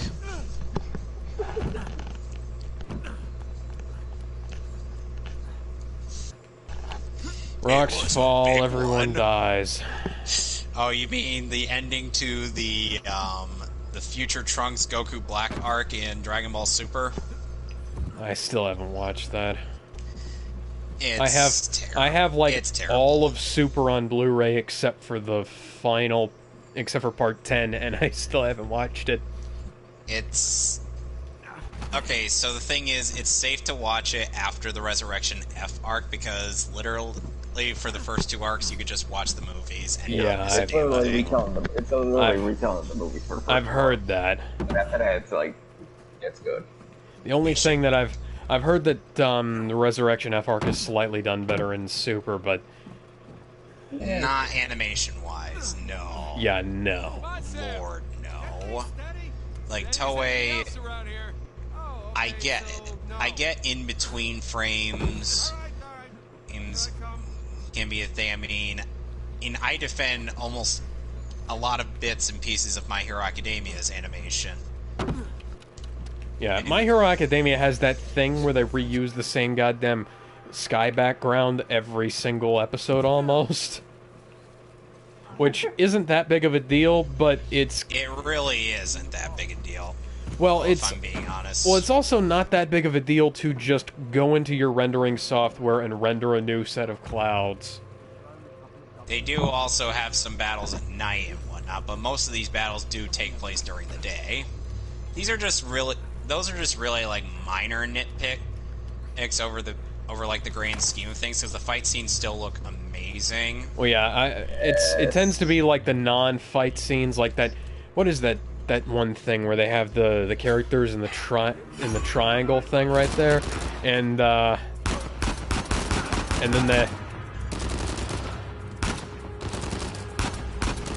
What are you talking about? Like the vessels or one for all? No, sorry, that pose where they have the characters all standing in a trio kind of thing. Yeah, I think I don't know. It's I'd have to look at it. The thing is, it's like they could have just traced the manga and it would have looked way better. Probably. Too bad the last Evolution DVD release date is delayed as well. Oh, good. But now the English fans will never get to see how the Adventure series ends. And I'm like, you do know that we're going to probably get it eventually. This is freaking forever. Plus, I haven't really had a particularly positive opinion of Adventure Try. Due to how much they end up doing that just feels so wrong. I could say something, but you don't get me started. Charmer. And you know what I'm talking about. Let me guess. Does it have anything to do with the smooth baritone voice of Hackmon? You are correct. God dang it. Notice the sudden tone of my voice.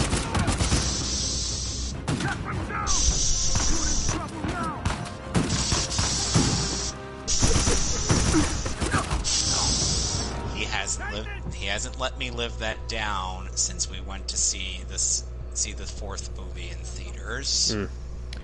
So, it's a real shame.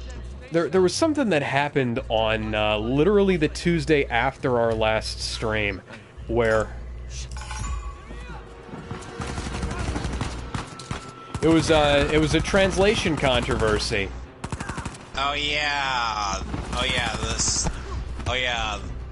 As Sundere totally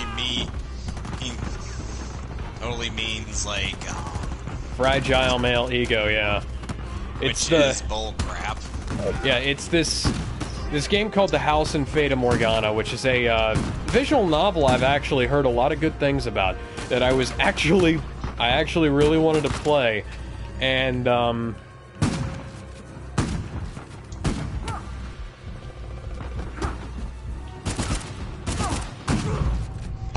but the thing is that this happened literally the Tuesday after our last stream, which was the day after, and it's a shame it was happening.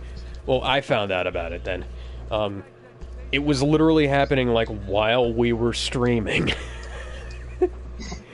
So, anyways, you and I got into a bit of an argument with somebody on Twitter, and I got into an argument with quite a few people on Twitter about this, because I actually have studied Japanese. I studied Japanese in college, and I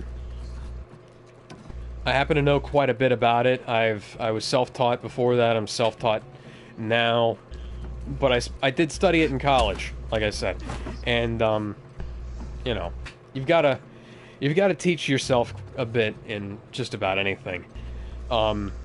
Anyways, the point is that there was this line in the House in Fata Morgana where a character was calling this guy who's got like this superiority complex, kind of. He's a mafioso with a superiority complex, calling him a tsundere. Hey, I'm here, you stupid tsundere, which was basically the original dialogue. It was translated in as, I'm here, how's your fragile male ego, which any idiot who knows what the word tsundere means knows that's not true. You don't have to know Japanese to know that's not even remotely accurate. And then they go with the claim that, the guy who doesn't know how to speak Japanese totally doesn't know how to speak English. There's that did the game is like, oh, this translation's okay. Yeah, what have I said several times about how creators have signed off on really bad adaptations of their own work and been completely fine with it? I think there's a little thing involved called money. Yeah. And then there was a lot of money involved because a lot of the people who were supporting the claim or have direct links to this industry or are people who work for the companies that make these games, or that put these games out at the very least, so they don't want to hurt their own sales. And by the way, this is a Manga Gamer translation. So, if you didn't already have reasons to hate Manga Gamer, you do now. And then we find out that the person who translated it actually does hate men. She's a transmisandrist, I believe it's called. Where it's like the opposite of autogynephilia, where it's like I'd say it's some kind of repressed self-hatred that manifests in and Sunny has in to tell certain me, really stupid ways. Tell me, I platinum Spider-Man now, and I'm like, okay, I platinum that game too. It's literally my first platinum. I know out of several games I've owned and played, that is the first one I have ever fully completed. I'm surprised not Yu-Gi-Oh. I don't have Yu-Gi-Oh on this thing. Because if I did, I'm not sure how a stream of that would go. I actually have a Yu-Gi-Oh game on the Xbox One, which was basically given to me by Konami because they were like, well, we're sorry we ran out of Metal Gear Solid 5 copies. Here's a completely unrelated game to make up for it. Really? Yeah, the Metal Gear Solid 5 review copy thing was kind of stupid. You had to like Google the website, which was their PR company, because you can't call them and have them connect you to their PR department. No. You can't even call the reception desk, leave your email address or phone number, and have them give your contact information to the PR department. Oh, now Mason's whole... You had to Does Twitter hate you guys so much? And I'm like, whatever. I'm like... That's an old message, by the way. I know. It's like I finally see that, and I'm like, oh, gee, I wonder why Twitter hates us. It's almost you're Ryuji, that's why. Okay, that's kind of a given, but... That's my in a nutshell thing, without taking like a friggin' explanation that's about long, but like 20 episodes of Naruto. Me and Mom have recently gotten into watching Yu Yu Hakusho. 8. She's actually surprisingly enjoyed it. And we just got to the Dark Tournament saga. Oh, nice. And I told her, you're going to want to strap in for this one, because it's going to be a long one. Ooh, it's about to get good. Yeah. So... Yeah, also, by the way, the House in Fata Morgana, looking at it, this game has Legasp in it. Legasp! You can't say! that joke may have either been lifted from Team 4 Star's Cooler's Revenge, or it may just be the fact that that is a 15-year-old internet meme, and that was old when the game was new in Japan. Man, last I checked, we weren't really on good terms due to the fact that I wasn't particularly in the mood for doing Hunter x Hunter or viewings. Look, it's nothing I have against you. It's just I would personally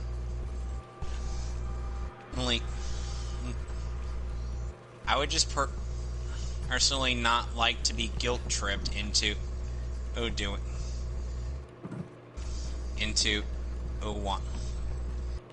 wanting to spend time with you. Because if that happens, then then it feels more like you're forcing me against my will, or rather than or actually wanting to genuinely spend time with me. Because look, I love you guys.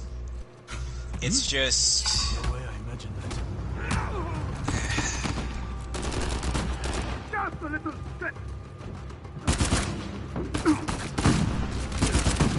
it's been interesting times with my family lately. Bullshit that one guy seeing me alerted the rest of them. But yeah, anyways. Now I have Mega Seedramon.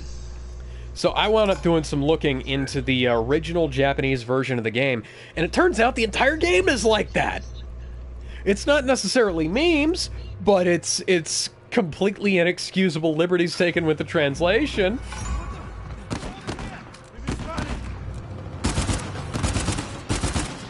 Like, to the point where they hammered a bunch of nuance out of the actual script. Like the original Japanese version is kind of like flowery and metaphorical in a lot of ways. It's like some Japanese stuff tends to be.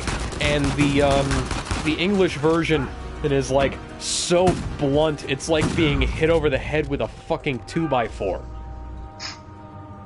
In 2x4, you're going to throw 2x4s at him.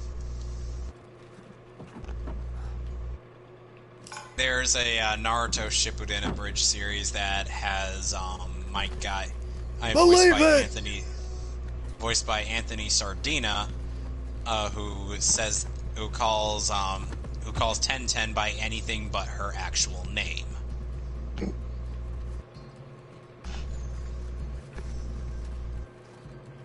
know, I fucking love Antfish.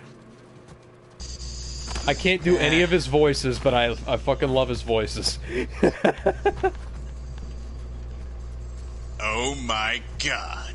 Those rocks look like Cinnamon Toast Crunch.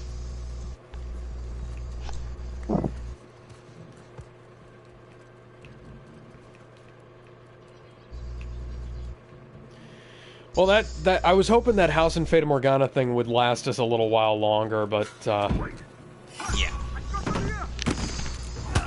So we're gonna be here for a while, just so you know, because I want to make sure I'm ready for Jimmy Ken's latest party, which includes a whole bunch of data-type Digimon that I am horribly unprepared for. Yep. Oh no, now I sound like Droopy Dog. Oh no. Goddamn, why you guys sound like the most depressed dog ever? Because I myself am quite depressed.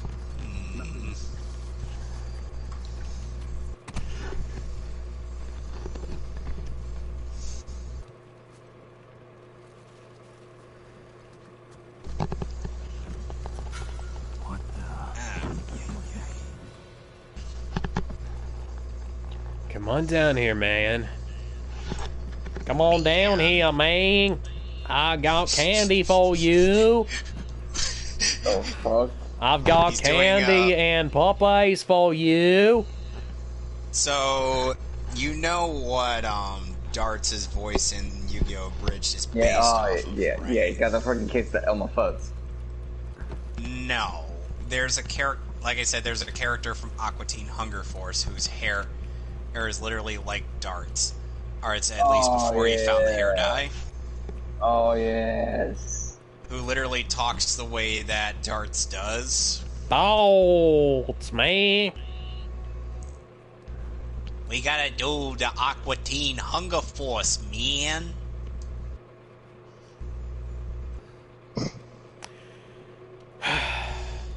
You know, I was also telling my mom, like the first 2 arcs of Yu-Gi-Oh! Are literally just a tournament arc. Yeah. The first 2 arcs are 2 tournaments in a row, yeah. Yep. That doesn't seem like a way you should pace your shonen. That doesn't seem practical in the slightest. No, that's why you do a little filler in between. That's why you throw in Duke Devlin and Six Back. And don't forget the RPG arc thing. Whatever you want to call it. I summon the extremely phallic spaceship, but since it belongs to me, it grows twice its normal size. Duke Devlin always rises to the occasion, baby. Radius, like totally attack his life points. Yeah. Joey Wheeler lost the bet. Duke Devlin makes our panties wet. Since you lost, you have to do whatever I say. Put it on. This is slightly more humiliating than playing a children's card game. Yeah.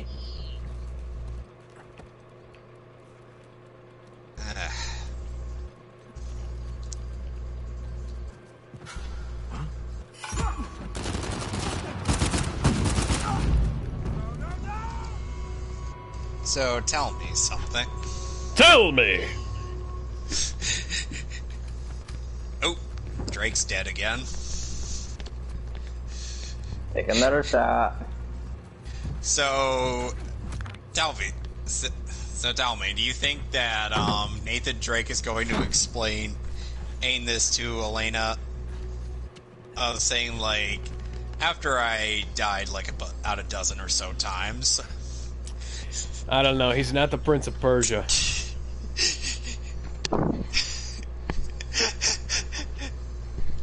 You mean the one voiced by Yuri Lowenthal? Yeah, the one from the GameCube era. Yeah, the one that's getting chased by a Dahaka. The one that wasn't voiced by Nolan North. And the one that ends up getting destroyed because Ryan from Brain Scratch apparently he ends up not being very good at Prince of Persia. There's a video called Prince of Dead Ends posted on Brain Scratch.com's YouTube channel where apparently a Ryan he's saying about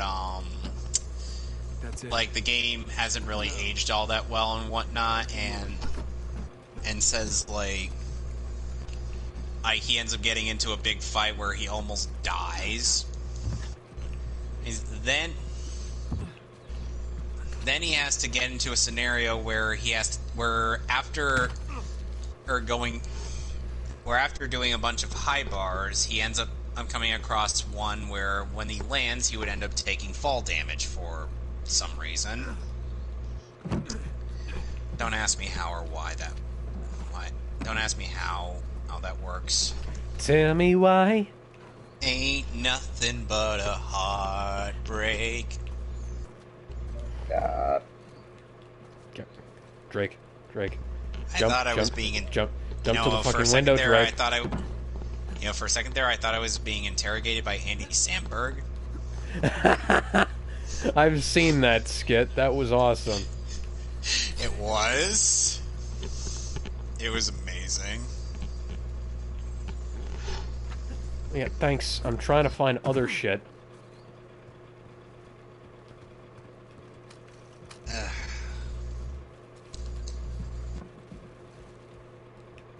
Come on, ready? Ready.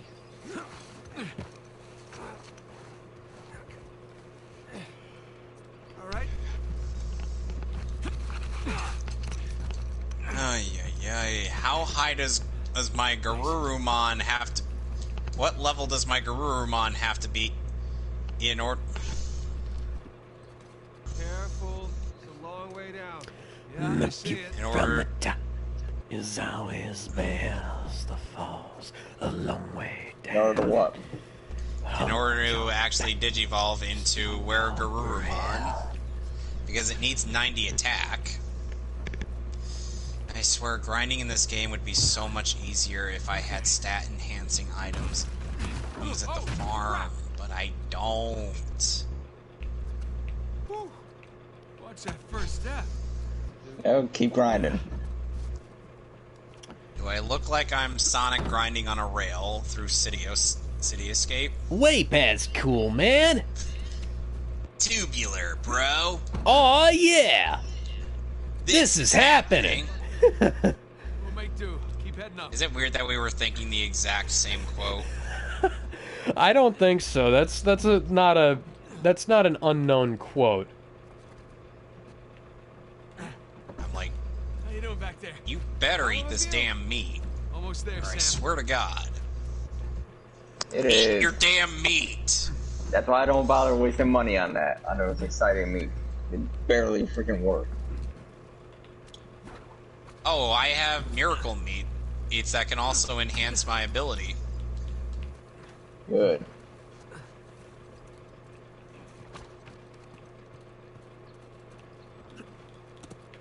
Okay, why is that a different color than everything else if I can't climb on it? Huh. Why indeed? Well, that's a point of no return. Probably. What? That legend just fell down.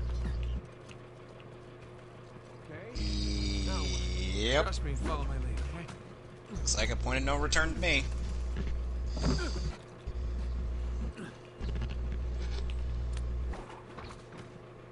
Yeah, let's trust the guy who barely has any motor functions without his brother. Something like That makes sense. I'm saying that within the context of this game. Definitely in the high-rent district now. Not residential, though.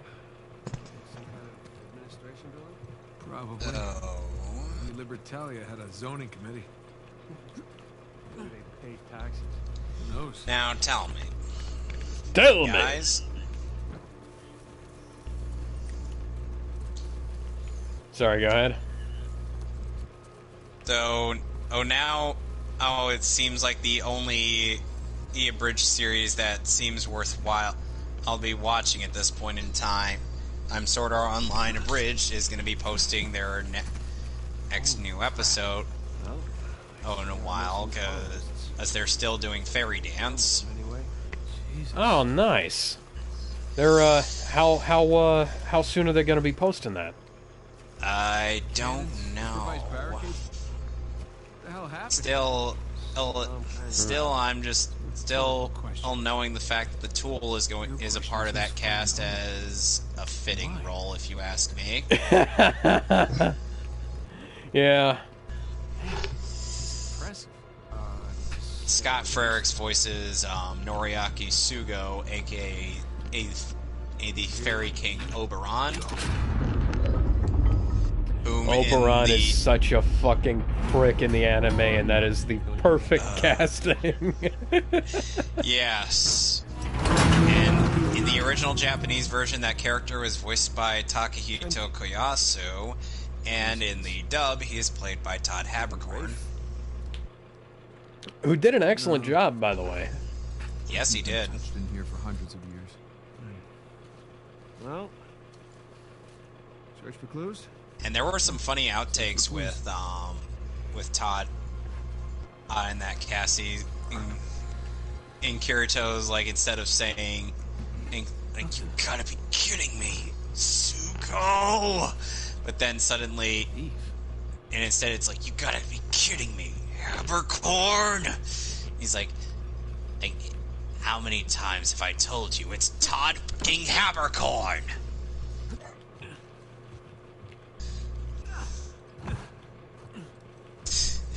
Though my favorite Sword Art Online outtake has to come from Johnny in the SAO2 outtakes when his character was on Michelle Ruff's character, and he was like, autograph, I love you, Michelle. I'm like, that sounds like a rabid anime fan. Yeah. I love how Bosch just runs with a lot of good material. Da-da-da, nothing! Da-da-da, fuck you! Okay, so I gotta... Okay, so I gotta tell you something funny. Okay, so, frick, what was it? Wait, you're actually gonna tell a joke? That's a miracle. What's this? It's not a joke. Old manifest. What's the treasure? Okay, so So- I have a shipping manifest here. Does anybody want me to read that in a funny voice, or do you just want me to scroll through it and get it over with? Fran, what do you got? Yeah, just do whatever. Oh, come on, at least give me a specific suggestion. Kermit the Frog? Oh, God damn it. Hi-ho, manifested the good ship Destiny, bound for Libertalia from the port of Kings Bay. 10,000 coins, silver Moogle. 93 TLB. I have no idea what that is. Hi-ho. 9,000 silver Moogle.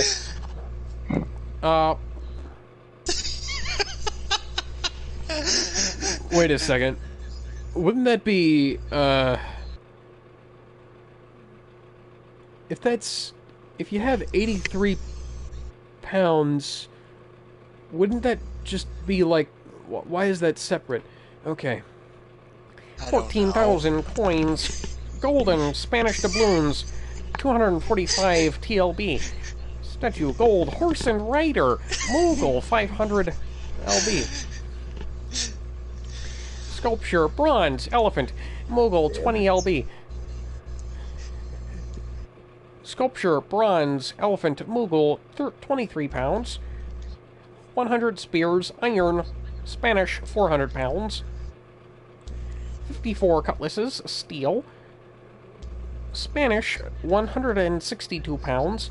50 cannonball, iron, Spanish, 1,200 pounds. 12 horses, 9,000 pounds! And 4 barrels of wine 9,000? at 2,400 pounds. Ooh. Ooh. And you gotta say it like Willem Dafoe. Ooh. Ooh, my.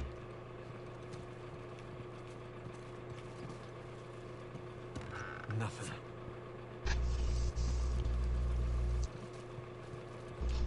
Up there we are. Da-na-na-na-na-na-na-na-na-na. Da-na-na-na.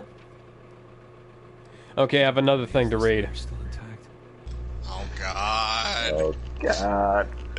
Fran, please have something. Literally anything will do. Alright, do it a Stitch. What? I can't do Stitch. You can't do Stitch? No, I can't do Stitch. Because my Stitch sounds like this. Section G shall be contents is accounted for by Art Taylor. Picture Jewel Dagger. Founder Al Basra claims that the Jewel Dagger belonged to Emperor Aurangzeb himself. If so, its worth is immeasurable. Picture Pearl Elephant.